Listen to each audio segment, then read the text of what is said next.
I'm Dr. Rebekah Tennyson. I'm a clinical psychologist and an Enneagram coach, and I'm going to tell you about the stress bucket and how it can help us better understand our stress. The stress bucket is a really simple and helpful tool for understanding that everyone has limited capacity to deal with the pressure of life, and that the effect that things have on us is different depending on how full or empty our buckets already are. For example, I'm sure all of us have experienced having quite a big reaction to a seemingly small thing that on a different day we would have coped with just fine. But on this day, it felt like one thing too many, and so actually it didn't feel small at all. Our stress bucket fills up with all sorts of stuff, and it's stuff that we'd consider to be challenging or unpleasant, such as health concerns or exams, but also positive things such as going to a party, planning a holiday, getting a new job, or starting a relationship, because all of these things require energy from us. If, generally, we have a good balance of things which fill and then things which empty our buckets, then we might experience a bit of tiredness or irritation or impatience or brain fog,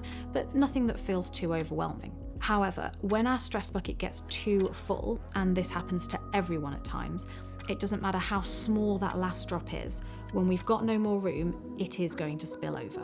What fills and empties people's buckets and what it looks like when that bucket gets too full is different for everyone. For example, some people get extremely energized by socializing in a big group, others find it too busy and overstimulating. Some people hate being late for things. Other people are unbothered about it. Some people love talking in front of a room full of people, and others can't think of anything worse. Some people love time alone, others really struggle with it. We are all different, so we can't judge ourselves or others by one benchmark and say whether someone should or shouldn't be feeling overwhelmed. The best thing we can do is to be honest and learn more about what affects our stress bucket levels. Try not to criticize ourselves for any of it, and then take responsibility for doing what we can to manage it. Here are 5 really useful things you can do to reflect on using the stress bucket. What fills up my stress bucket? This includes things you have some control over, such as who you spend time with, and things you can't, such as the weather. What helps to empty my stress bucket? Again, this might include things you can't control, such as a sunny day, but it's about understanding what affects your capacity and taking steps to empty it when you know you need to pay more attention to this, such as during times when the uncontrollables aren't as likely to happen.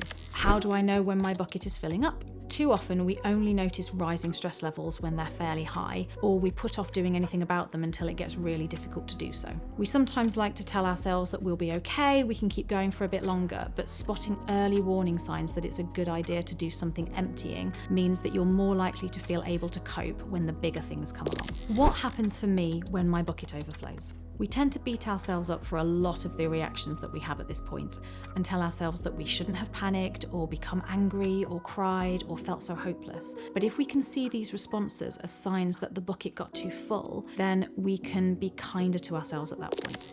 Who can I talk to about this?